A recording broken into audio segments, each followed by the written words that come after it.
The rooster crows before the first light creeps over the hills. You jolt awake, not in a soft bed, but on a straw mattress that crackles beneath your aching bones. There is no blanket, just a worn woolen tunic wrapped tightly around your body to keep away the lingering chill. The air smells of damp earth, smoke, and livestock. Outside, the village is stirring, and you have no time to waste.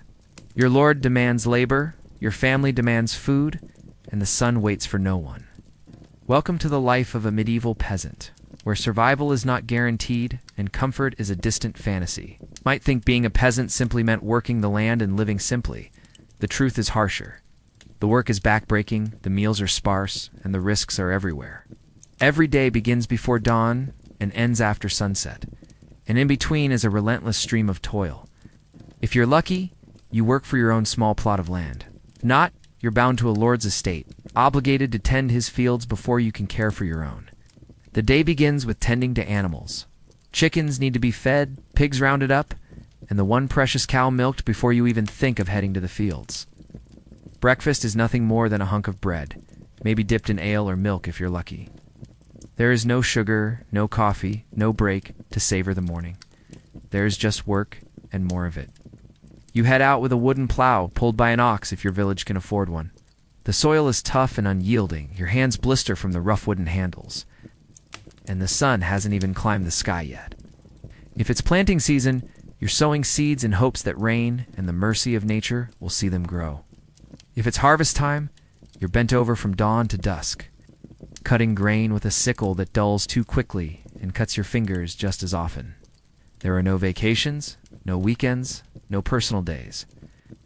You belong to the land and to the rhythms of nature. You work in snow, in mud, in baking sun. If you fall ill, there is no doctor to see. Most likely, your illness is treated with herbs by someone in the village who knows a little about healing. If your illness worsens, the priest may be called to pray for your soul. And then there's hunger.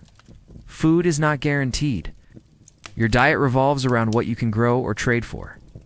Bread made of coarse rye, sometimes mixed with beans or acorns to stretch it further. A watery soup called pottage made with whatever vegetables and grains are on hand. Meat is rare and usually reserved for special feast days. Most protein comes from beans or eggs. If your chickens haven't been stolen or eaten by a fox, malnutrition is common. So is rickets, scurvy, and other deficiencies you don't even know the names of. Water is unsafe to drink unless boiled, and ale becomes your safest source of hydration. It is weak, barely alcoholic, but far cleaner than the murky stream that runs past your hut. Your hut, by the way, is made of wattle and daub sticks and mud packed together with straw. It has one room, maybe two if you're fortunate, and everyone sleeps in the same space. Parents, children, even livestock huddle together for warmth. Sanitation is primitive. There are no bathrooms, only a designated spot behind the house or a communal pit further out. Hygiene is minimal. You wash your face and hands when you can, maybe your feet at the end of a long day. Your clothes are rarely changed. They're patched and repaired until they're more whole than fabric. You smell of smoke, sweat, and earth, just like everyone else. Then there's the church, the looming presence in every village. The bells tell you when to wake, when to rest, and when to pray. The priest speaks in Latin, which you don't understand, but you kneel anyway.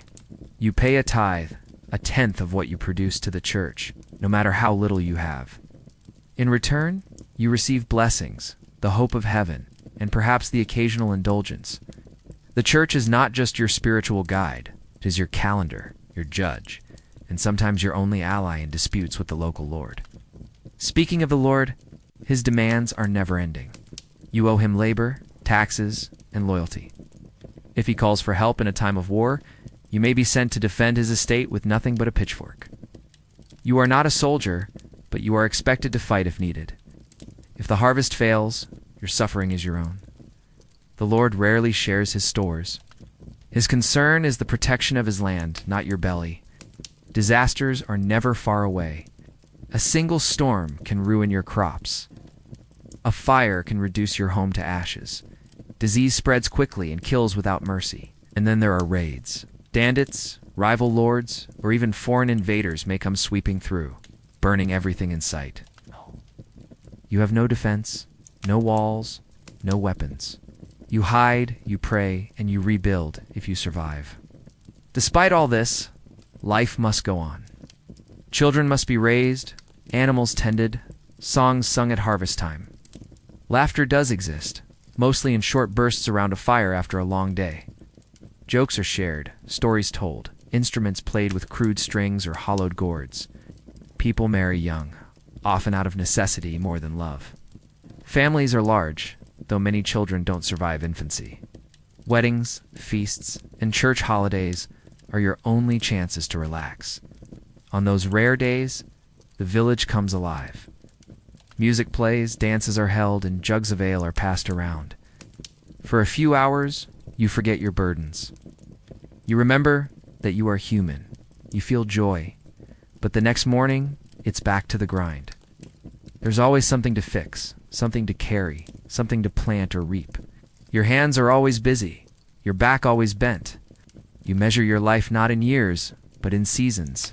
Planting, growing, harvesting, surviving the winter. Old age is rare. If you reach 40, you are considered ancient. Most people die in their 30s, worn down by relentless labor, sickness, or childbirth. There's no glory in your work. No statues will be built for you. You live anonymously, like countless others who came before you and will follow after.